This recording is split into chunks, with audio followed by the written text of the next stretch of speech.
Podemos hablar de muchas cosas, pero un tema que me interesa especialmente es lo que está pasando en Estados Unidos. Uh-huh. Leí completa la declaración de los 89 generales y expertos en defensa, 89 ex jefes de Estado Mayor de las distintas Fuerzas Armadas, ex jefe del Pentágono, varios ex ministros del propio Trump, donde directamente plantean que Trump es una amenaza para la democracia en Estados Unidos,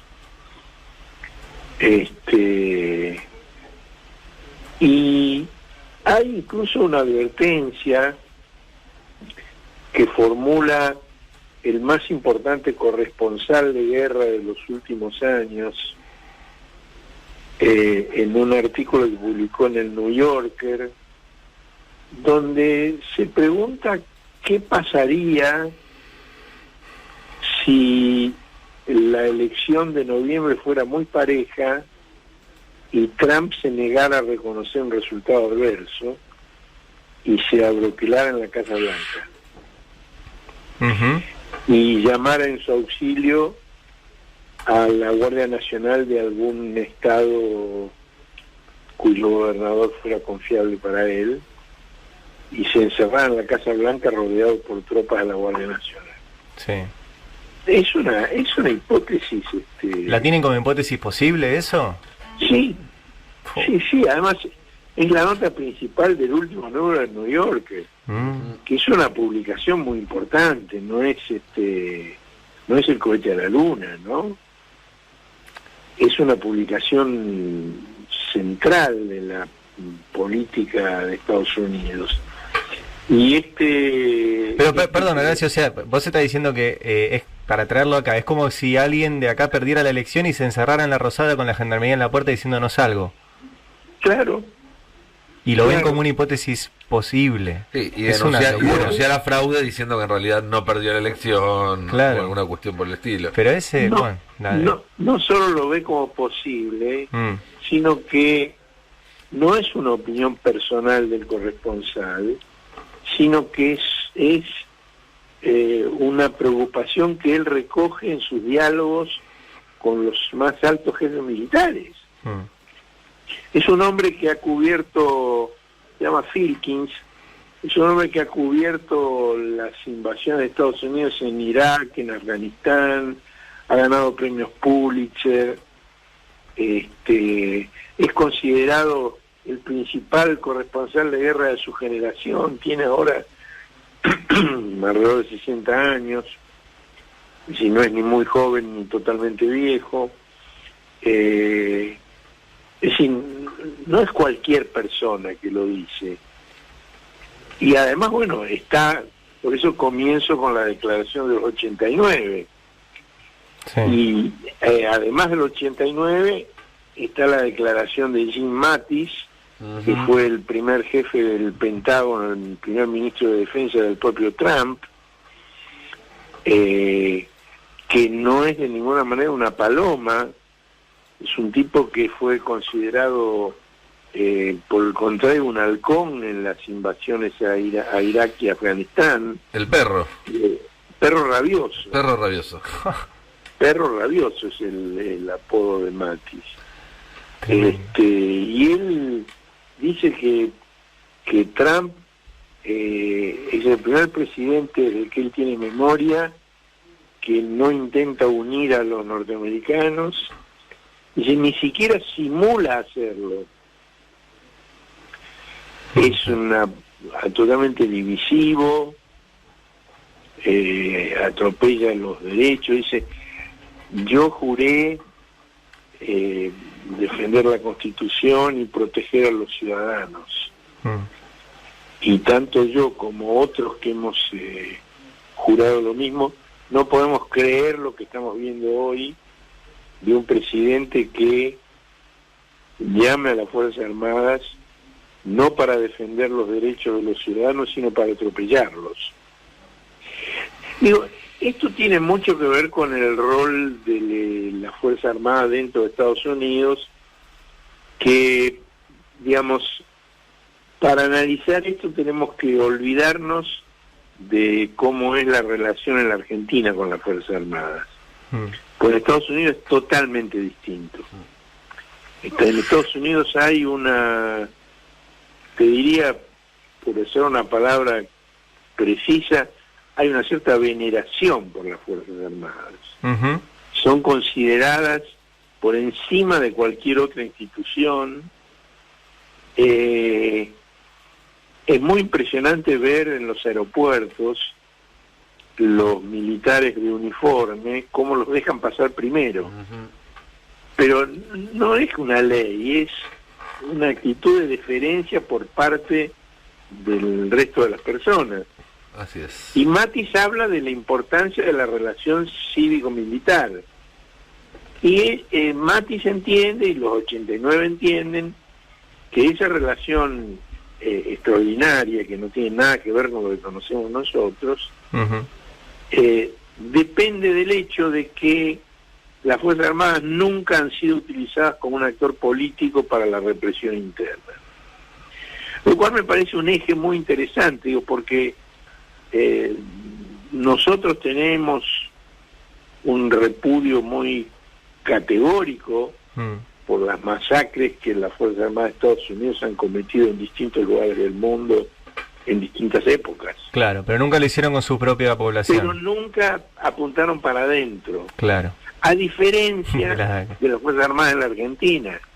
Que lo único que hicieron fue apuntar. Lo único que hacía era apuntar para adentro. Totalmente. Y eso explica por qué es tan distinto la valoración social de las Fuerzas Armadas en los respectivos países.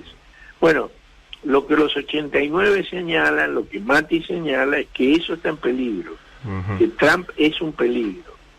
Bien. Y hay una serie de pronunciamientos de sectores muy conservadores, muy reaccionarios, muy halcones, en contra de Trump. Por ejemplo, se han pronunciado en contra de Trump y dejan de entender que no van a votar, mejor dicho, dicen directamente que no van a votar por Trump para la reelección, el expresidente W. Bush, que fue el presidente del 11 de septiembre, del 9/11, fue el tipo que inventó, y su secretario de Estado de entonces, Colin Powell, el general del ejército Colin Powell, fueron los que inventaron la fábula de las armas de destrucción masiva que justificaron la invasión a Irak. ¿Recuerdan la famosa conferencia de prensa de Powell con un informe de inteligencia mostrando dónde estaban las armas de destrucción masiva? Y no era cierto. Sí, nunca existieron. Bueno, y la asesora de seguridad nacional de Bush era, igual que Powell, afrodescendiente, Condoleezza Rice. Bueno, los tres, Bush, Powell y Rice, han anunciado que no van a votar por Bush, por Trump. Mitt Romney también. Mitt Romney, que fue candidato presidencial derrotado por Obama. Hoy es senador. Hoy es senador, es un supermillonario además, un personaje importante de la política de Estados Unidos. Bueno, esta es una novedad política muy grande. Recordemos que Trump perdió la elección del año 16 en el voto popular. Ahora, en Estados Unidos existe el sistema del colegio electoral, claro, en el cual vos podés perder el voto popular y ganar en el colegio electoral. Y los republicanos ya se han beneficiado 2 veces con esto. Ocurrió en el 2000 también. Bush también perdió con Al Gore en el voto popular. Lo que pasa es que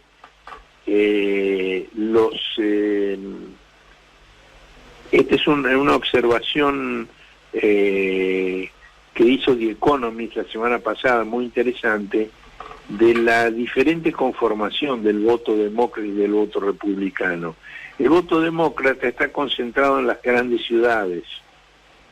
En cambio, el voto republicano está desparramado por todo el interior del país.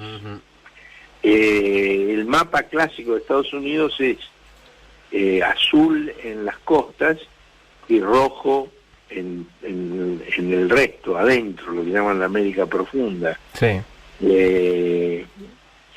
Los rednecks, los cuellos rojos.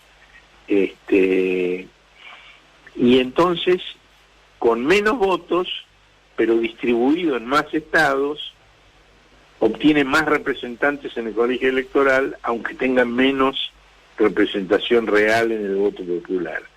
Y el cambio del sistema está, digamos, en discusión hace mucho tiempo, cosa que ocurrió con la Argentina en 1994. Claro. Nosotros teníamos el mismo sistema. Claro. Y se cambió con la Constitución del 94. Tiene ventajas y desventajas cada uno de los sistemas. El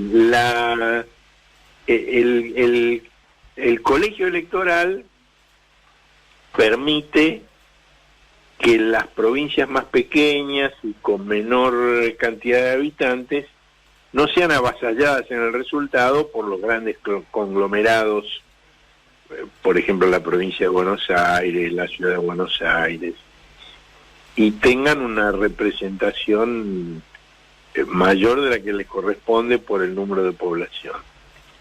Lo mismo se da en la provincia de Buenos Aires, también, digamos, hay formas de atribución de bancas que no son realmente proporcionales, son desproporcionales, que tienden justamente a favorecer a las localidades más pequeñas, a los municipios más pequeños, atribuyéndoles una representación mayor que a los mayores, que a los más grandes. Ahora, el distrito único que rige desde el año 94, el problema que tiene es que, digamos, un eje de las dos Buenos Aires se queda con todo, arrasa con todo. Claro. Bueno, en Estados Unidos se están discutiendo estas cosas. Y en el medio piensan que Bush se puede atrincherar en la Casa Blanca. No, Trump. Que Trump, perdón. Que Trump se puede. Bueno. Claro, lo de Bush es muy impresionante porque, digamos, si hay un epítome de la política reaccionaria, agresiva, belicista de Estados Unidos, es Bush. Claro. Bueno, que... Hasta Bush te dice que pares. La diferencia es que Bush es un insider. Bush esté diciendo que no. Claro. Es muy llamativo y, digamos, de alguna manera esto también muestra, y con esto termino, que la situación que tenemos nosotros en la Argentina es excepcional. Sí. La relación que hay en la Argentina entre las distintas fuerzas políticas y entre las Fuerzas Armadas es una cosa extraordinaria comparado con lo que ocurre en otros lugares del mundo, específicamente en Estados Unidos y en Brasil, por ejemplo. Totalmente. Es decir, aquí por supuesto que hay conflicto, pero la relación entre las distintas fuerzas políticas no tiene nada que ver con lo que ocurre en Estados Unidos o con lo que ocurre en España. Creo que lo comentábamos el otro día, los debates en el Congreso de los Diputados de España son tremendos, las cosas que se dicen son atroces. Sí. Lo mismo en Inglaterra. Sí. Y aquí tenemos, digamos, una relación bastante respetuosa entre las distintas fuerzas políticas, un diálogo fluido entre el gobierno y la oposición, que por supuesto uno es el gobierno y el otro es la oposición está para oponerse, no quiero decir que están de acuerdo, están en desacuerdo, pero se tratan en una forma bastante respetuosa, con excepción de algunos núcleos, bueno, pero... Sí, pero es minoritario. Que son marginales, viste, como Patricia Bullrich, sí. Gente que no tiene más coherencia entre lo que dijo ayer con lo que dice hoy, que con tal de oponerse borra con el codo todo lo que hizo y dijo antes. Y hay una relación de subordinación de las Fuerzas Armadas al sistema político muy notable, y de respeto del sistema político hacia las Fuerzas Armadas también. Sí, así es. Bueno, hablamos el miércoles. Codazos, Horacio. Horacio Berbisky con nosotros. 9 de la mañana, 25 minutos. ¿Qué pasó? Quiero mandar saludos. Perdón, pero ya que estábamos hablando de Fuerzas Armadas de Estados Unidos y demás, ayer el New York Times finalmente reconoció que hubo un golpe de Estado en Bolivia. Me jodés. Y que la denuncia de la OEA estuvo basada en datos incorrectos y que Evo Morales había ganado por más de 10 puntos las elecciones sin fraude. Chocolate por la noticia, New York Times. Che, quiero mandar muchos saludos. ¿Puedo, Juancito, o tenemos tanda?